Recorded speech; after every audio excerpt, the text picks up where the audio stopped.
Doc Rivers is no longer a part of the Philadelphia 76ers. We're going to get into all that, but just initial reaction when you guys got the news. What was your initial response to that?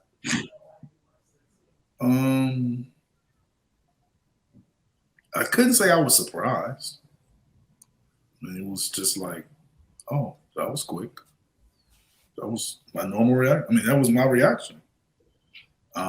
Because it, we talked about it. If we didn't get past the semifinals, so it could be a different looking team. So just wasn't shocked, wasn't surprised. Just like, oh, I wonder who they'll get. That was my response.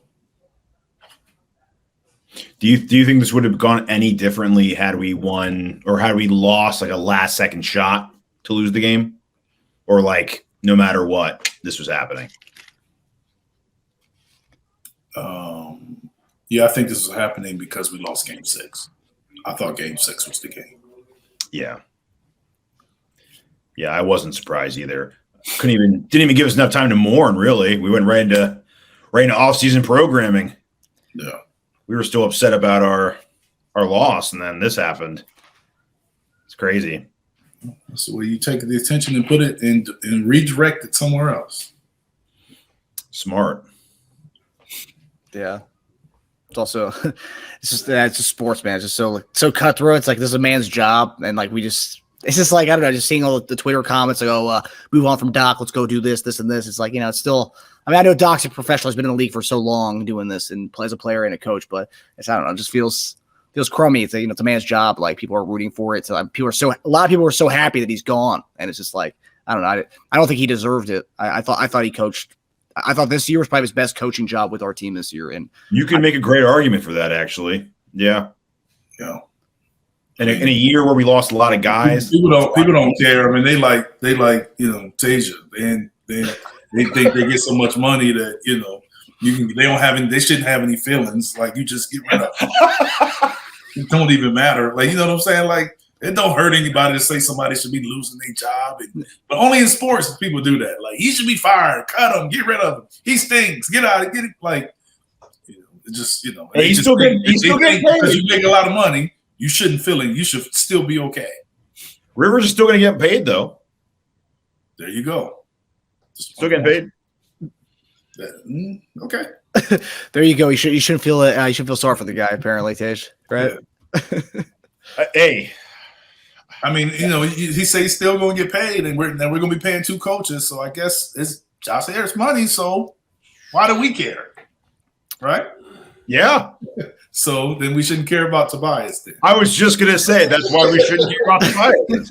Problem is, though, I will say, the problem is, coach's money doesn't go against a salary cap. So that goes against the business decisions, though. So do the concessions and how much beers cost. That's my point. It goes against the business decisions, so it's all looped in one money. Yeah, Miller Lite costs at Philadelphia games also are business decisions. I don't. That doesn't concern me. Though. It goes into business decisions. Yeah, well, Harris is doing just all right. He's got the Commanders now. He's doing just fine. Do you think with the fact that we are paying 2 years of Doc's the next 2 years of his contract? Do you think that factors in as to what coach we'll get next, as far as we may go the cheaper route rather than going to get the biggest name out there? Or does that not matter? I mean, I think if you made this move, you're not making this move to go the cheapest route. Yeah. You're making this move because you want to feel like you need to get better. And if right you feel like you need to want to get better, then you're not getting anybody cheaper. Yeah. So you'll pay a lot for a retired coach that's been there, or a recycled coach that just recently got fired. Or if you want a cheaper route, then you'll go someone hasn't coached before that was maybe on your staff. You can pay that person less. Mm-hmm. But someone that's been a head coach and did a lot and previously, you're gonna pay them around the same. You're gonna pay them their market value. Yeah.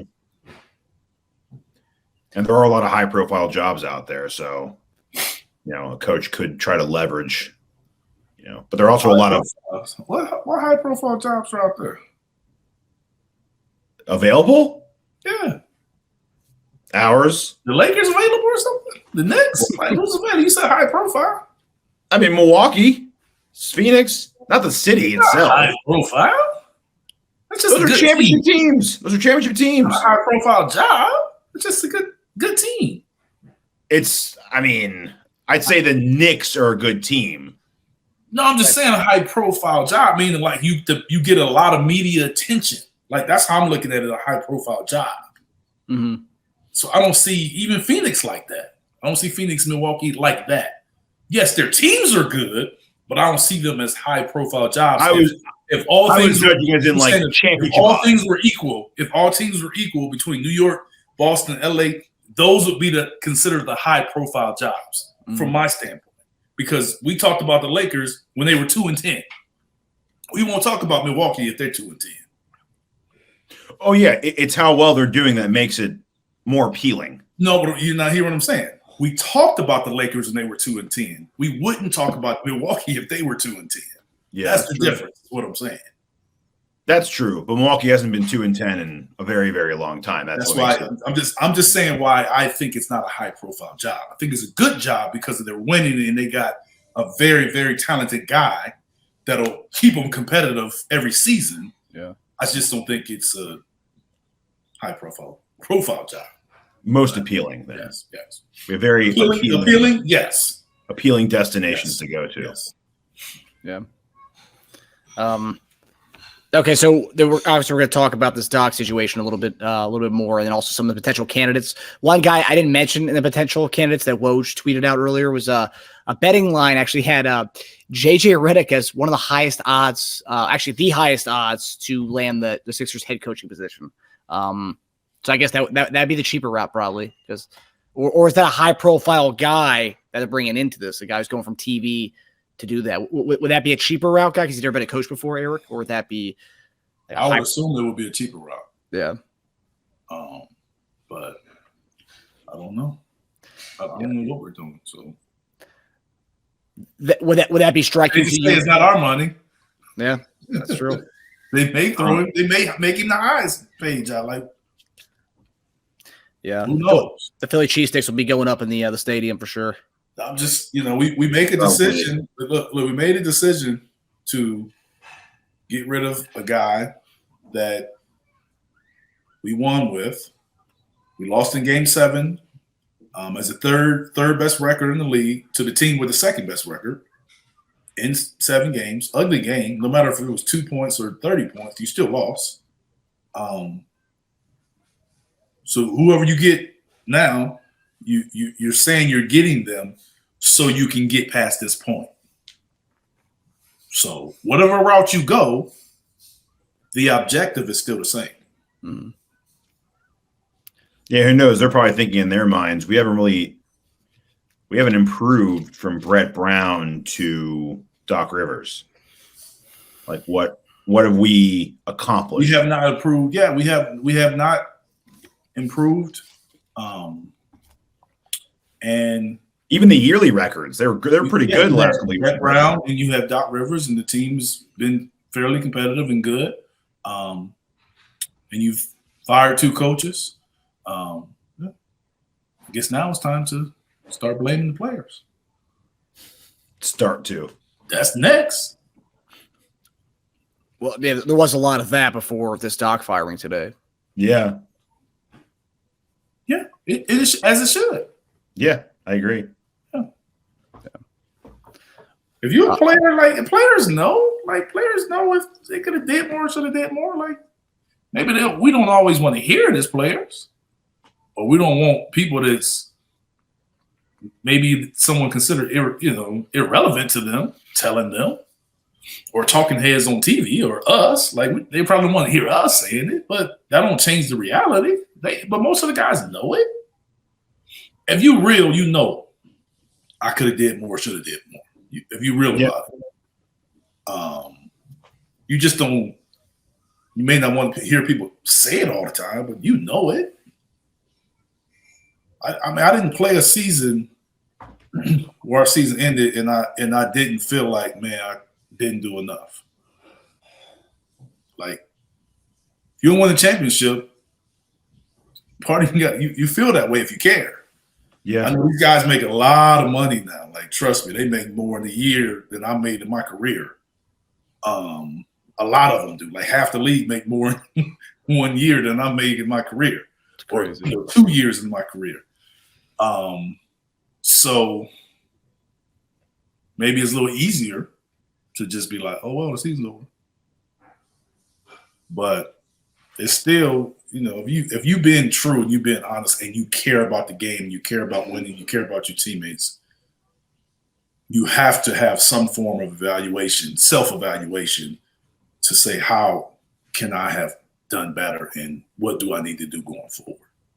If you don't, that's how guys get into that same pattern where we still saying the same thing about the person 2 years later, 3 years later, 4 years later, 5 years later, you're still saying the same stuff about them. Mm-hmm. It's interesting you bring that up. Oh, go ahead, Eric. Go finish your thought. No, go ahead. I was interesting you say that. I was listening to a podcast with DeRozan was on as a guest, and he was killing like NBA players. He was just like, you have no idea how many guys don't give a shit. Mm-hmm. So many guys do not care. They just don't love the game that much. They show up. They want to say all the right things and act like they give a shit, but they care more about, just making it, being there, having the money, and being a player than actually improving and working at the game and coming in every day and working hard. They just don't. A lot of guys just don't care that much. And you see, there's a lot of them too. It's a big portion of the league. Do you feel like it's gotten, compared to your time, do you feel like it's gotten worse with time and money? Because you brought up the whole like salary blow up, right? Because it's just astronomical. Yeah, I mean, it's easy to say, it's easy to point at the money. But even though we didn't make what these guys made, we still make good money. Yeah, of course. So you're not complaining. Yeah, we still make good money. I mean, so I do know for a fact that DeMar is correct. I can't put a number on that, but I do know it exists. It did exist when I played, but the difference was the league wasn't as young when I played. So you had guys that were fighting to stay in, and it was their livelihood. They had families, and older. So they're fighting to survive and eat and take care of their families. Whereas now you got guys that are coming in, and the league is so young that before a lot of these guys turn 26 years old, they've almost made $80 to $100 million. Mm-hmm. So it's like, it's easy to be like, I made it, to say I made it early versus guys saying I made it at 29, 30 years old. Yeah. So guys are getting paid more now before they've had to prove it for a number of years. Yes. And they're getting paid and without really numbers mattering, without winning mattering. Potential is a lot more important now, Yeah, I feel. People are getting the money because they were drafted there, or guy was drafted and he comes and he plays and he averages 12 points and everybody like, he's getting better, and he sits out 30 out of the 82 games and there's no consequence for not improving. It's no consequence for the team not winning. Everything is just, you play and show up, and you don't have to show that you're passionate about it. It doesn't matter. So if you show that, and that's why I think a lot of these guys are so talented that they can do that. So talented, so skilled that they can show up and not really love to. I think most of these guys love to play basketball. I think the love of being a professional or CEO of your own company is where a lot of them fall short, because making sure that you do everything that you need to do in order to be successful, in order for the team to be successful. I don't think that ever takes priority. I think I'm doing my job. I'm gonna go in, hoop a little bit. It's like going to the rec, go hoop, go play, ball. But that's what I'm saying. Like, I don't know. I think DeMar was right, was blaming some of the, like, not really blaming players, but saying how players feel about it. But I ultimately think it starts from the top, because it's a lot of ownership that want to be friends with guys and want to hang out. Like, I never hung out with my owner. Like, I didn't have a relationship with them. Yeah. Maybe I should have. Created some opportunities for myself, but I'm just saying, like, that's how different it was. But you have such a situation where these guys got straight access to ownership. They got straight access to management. That right there makes a coach irrelevant. I think they've made, to a certain extent in this league, coaches has become irrelevant. I really firmly believe that. So if coaching has become somewhat irrelevant, them managing the players. So guys can act like they don't care. If a coach can't manage it and tell a guy, you can't do this, you shouldn't do that, then how's the guy gonna say? How you gonna see where the guy cares so much if you've taken some control away from the coach? Yeah, you got a numbers guy telling them who to play, where they should be playing. They should be getting their shots from here. They should be doing this and doing that. Mm-hmm. You give them this roster, then you don't. And when they don't do it right, then you tell them you shouldn't. So you've balanced out in coaching to the point where it's now players don't have to really go to the coach if they have an issue. Then we don't win. Well, let's get rid of the coach. Yeah. To bring in another coach, most likely a fire coach, and the same pattern happens. It's almost a professional scapegoat is what coaches become. And the same pattern happens. They bring them in the people that he's friends with, and same thing happens. And they don't get nearly the credit they get if they win the championship either. If Lakers win the ring this year, it ain't gonna be Darvin Ham's doing. Okay, it's gonna be it's gonna be those two guys and the players, and people to put the team together. And Pelinka for making those deadline moves. Yeah, then D Ham and his staff after that. Yeah, but that's fine. He'll get a ring for it. Yeah, like talking about this, it made me re-look up something I saw earlier. A front office member said teams would give Victor Wemby a max contract on his second contract without even seeing him play. Like that just says it all right there. Just based on potential, we'll just give him just an insane amount of money because we hope and think he'll be the guy. But hasn't it been like a thin 7'3" guy that came over here that shot jump shots? Yeah. You mean like Porzingis? Yeah. Yeah. Okay. Just asking. That happened. Just asking. I'm just making sure it's been done before. Like I thought it had been done before. Depending on who you ask, people might answer that question with Embiid too. They're taller. Not 7'4", but 7'1", and likes to take jump shots. At least in the last couple of games of that series, that's definitely true. Wasn't Bargnani like 7'1" too? He was. Yeah. He didn't shoot jump shots as much early on. Yeah. He kind of developed that a little bit more. It's crazy, man.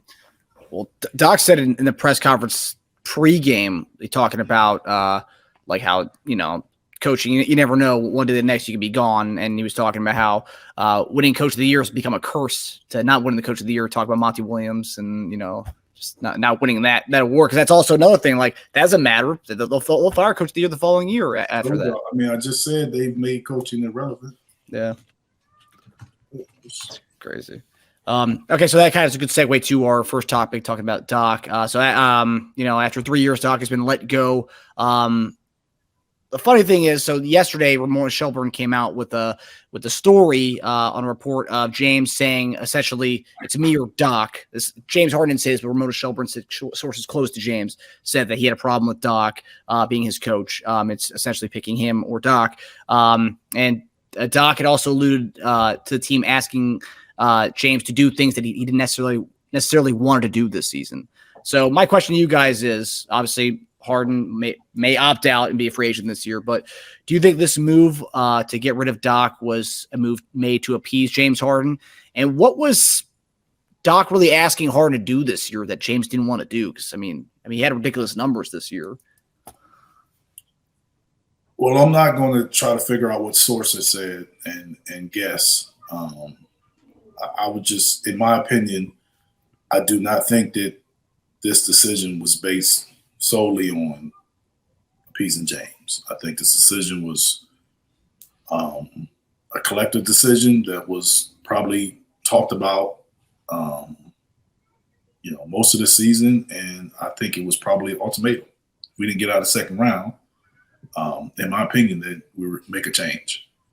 I think it was more that. I think it was more losing Game 6 where we had a chance to win at home, more than James. And that may add to it, but I just can't see that being the reason why they would do it. What if James, because it's a culmination of the entire year, right? What if James was going to management all year about Doc, and it's like it wasn't new. Maybe he was complaining to them all year about him, saying he's doing this, he's doing that. I don't like this, I don't like that. And then the loss happened. Then it's like, well, if we lost, and like someone said, losing the players, I think JJ Redick and Stephen A talked about it earlier. Yeah. When it gets to a point where you lose your locker, when you lose the players, that's when it's really hard to support you at that point as management. Like, I can't have your back because those guys don't want to play for you, and they gave up. And I hate to say it, but 2 minutes left in the fourth quarter of Game 6, and midway through the third quarter, I'm not saying we completely gave up, but we were pretty done. We pretty much cashed out of that game. So that's a visual. That's not good. I mean, that's not good to watch as someone who you might want to support Doc on. It's like, these guys didn't play for you when push came to shove, when on our toughest moment, our darkest moment of the season. Well, I mean, if that's the case, and to me, that says more about the players than Doc, because because they quit on their teammates. Yeah. So I'm not going to say they quit. That this is what the coach isn't doing for them. So you play for your teammates then. That's you play for them first. Yeah. You're not playing for your coaches. You're playing for each other. So I can't get past that. So since we talking about that last particular play in Game 6, it was just those two guys. Mm-hmm. Yeah, mostly them are just like, it was mostly those two guys. Yeah. So I see that differently, because I see that as them quitting on them stopping on their teammates more than I say them stopping towards Doc Rivers,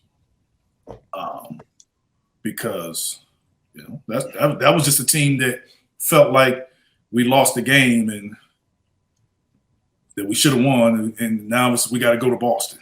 Yep. To me, that's what it was. And it hit him in that moment right there. Yeah, and I didn't take that as not gut punch. Doc Rivers. I think that's a reach in that particular case. So to answer your question, if he was going to James, to Morey, say for instance, he was doing that, and he has that access to him, as I've said before, they help make coaching irrelevant.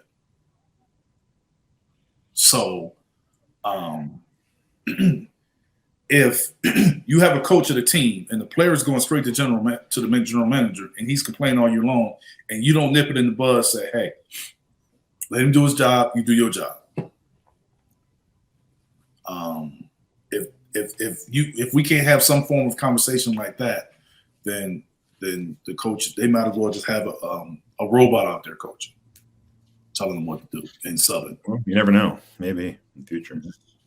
That's what you got. That's what you have. Everything else is being automated. Why not coaching? Go get an AI. What they call it, the AI? Yeah, get an AI to tell them. Yeah. Yeah. I mean, it's I also go back to do you remember that conversation they had in that scrimmage before the season started? Yeah. Where Doc was like, he's number one, you're number two. Then it goes to you. Like you, but he is first. It runs through him. I wonder if I don't know. Again, we're just I'm completely speculating on this. Maybe James was tired of being run hot and cold. Like, hey, MB doesn't have it tonight. All right, go for 40. It's like, oh, whoa. Like, that's not our offense. Now all of a sudden you want me just to shoot 28 times today and score 40 points just because we found out that MB just doesn't have it tonight. Like that's what our offense is. It's run Joel to the ground, and then when he doesn't have it or his knee hurts, I have to go for 40. That's not an offense. Like, you can't just do that all in playoff crunch time, especially when you haven't really been doing that in the season. Now all of a sudden we need James, but like we said before the season, though, that's partly what we needed him to be, right? You don't have to be Houston Harden all the time, but there are moments where we need you to be that way, and there are games where you're going to have to step up, and maybe he didn't like that. Maybe he just didn't like the hot and cold aspect of that offense of Houston Harden today. No, Sixers Harden today. No, Houston Harden today. It's like, I don't know. That's what I'm saying. I'm not trying to figure it out because I don't know. All I know is he's not the number one option. And when you're not the number one option, it's like that sometimes. That's the only reality that from what I've seen, the MVP is the number one option. Yep. The guy that averaged 33 points is the number one option. So if you're not the number one option, you may get a lot of volume. You may not get a lot of volume. Yeah. And he's still effective when he isn't the number one option. Harden, I mean. That's not going to change with a different coach. Yeah.